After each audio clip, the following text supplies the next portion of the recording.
Hey, what's up, cats and kittens? Shout out to all my cerebralites. It's me, the Cerebral Diva, and I am back with a Real Housewives of Atlanta review.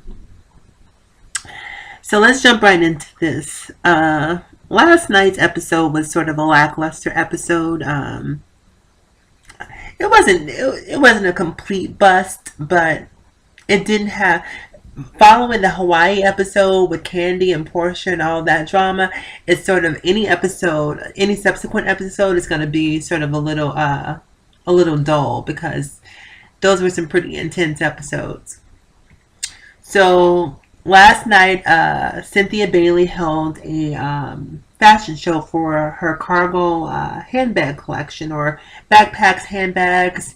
I'm not sure what. I actually need to look that up because based on the fashion show last night, I actually saw some really cute pieces in the show. Like, I'm like, oh wow, I would actually buy that. I would actually wear some of the pieces, and it's very, we've seen we've seen housewives across the franchises come up with some pretty interesting products, but this is probably one of the few products that I could actually see myself buying, not just because it's associated with the franchise Real Housewives of Atlanta, but because the bags were actually cute.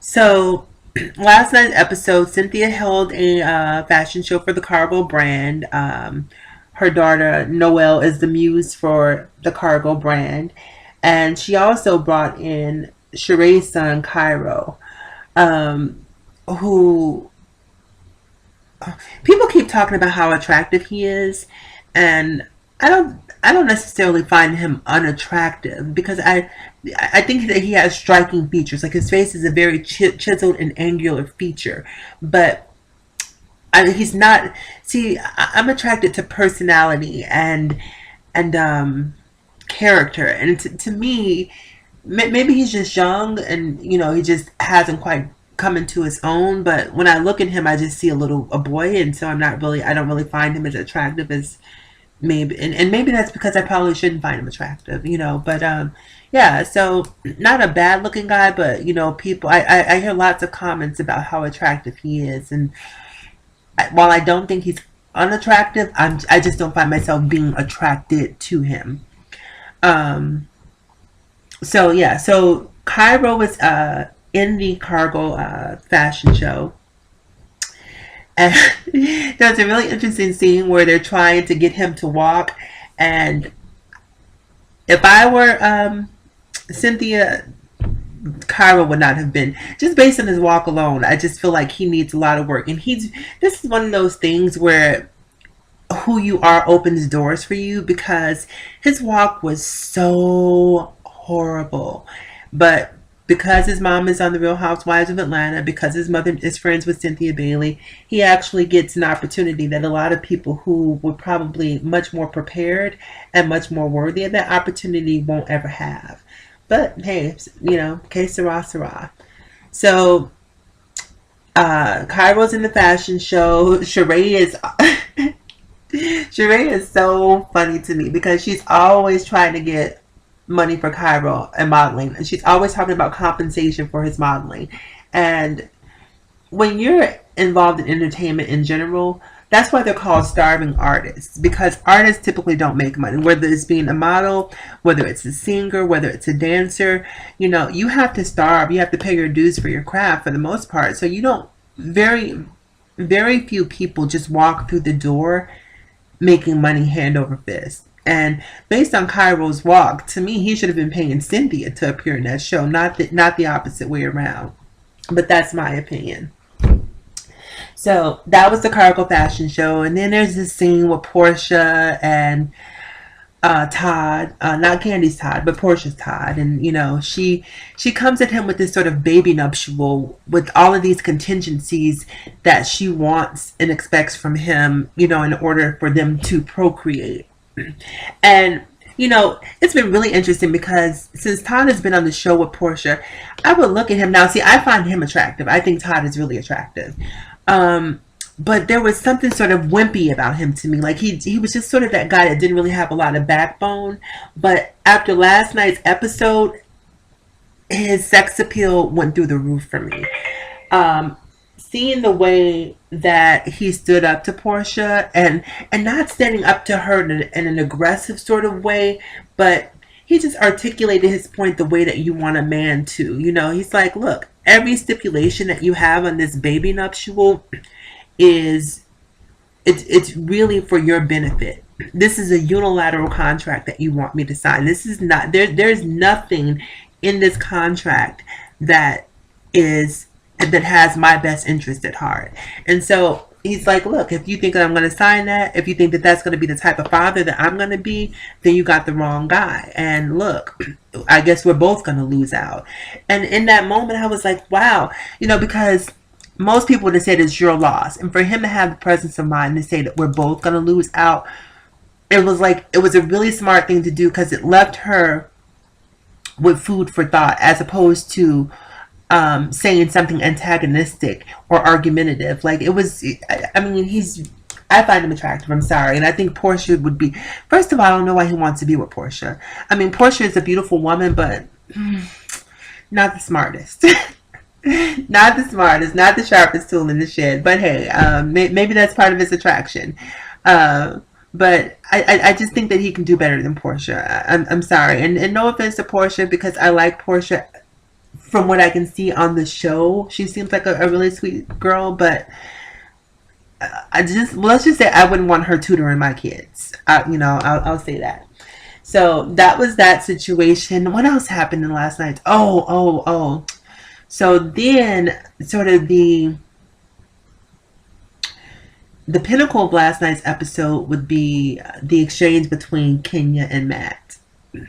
Now, this season of Real Housewives of Atlanta has really shown a softer side of Kenya. Not that Kenya's ever been this brute, who's just, emotionally impenetrable, because I don't see her that way. But seeing her interact with Matt, and seeing sort of her nurturing ways and some of her manipulative ways, and seeing the way that she tried to throw the party last week for Cynthia and Phaedra, I think Kenya has a really, really nice heart. Like, I could see myself being friends with Kenya. There are other people that I couldn't necessarily see myself being friends with. But even if I were friends with Kenya is one of those friends that you have to take in small doses. Like, I couldn't be around her on the continuum, just because even though I think her heart is good, I find her annoying to a large degree. So Kenya and Matt had this exchange last night. It was the birthday for their puppies, their puppy parents, dog parents, pet parents, whatever you want to say. That's a whole other video. About people and parenting pets, but look, I'm not here to judge. So so they had a party for the doggies, and Matt showed up, and things got pretty contentious between the two of them. And what I liked about that scene was we watched Kenya over the course of this season give Matt opportunities to course correct. And we've seen him kicking garage doors and, be, like a vandal pretty much, in terms of what the things he's done to her home.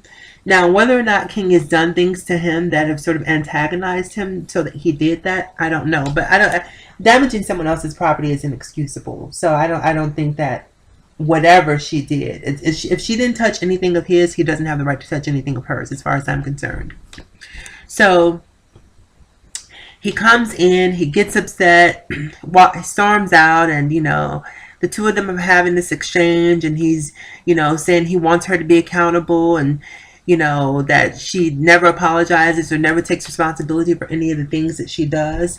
And, he's sort of crying, and she goes over to console him, and, basically says, look, I love you, I care about you, but I can't do this anymore.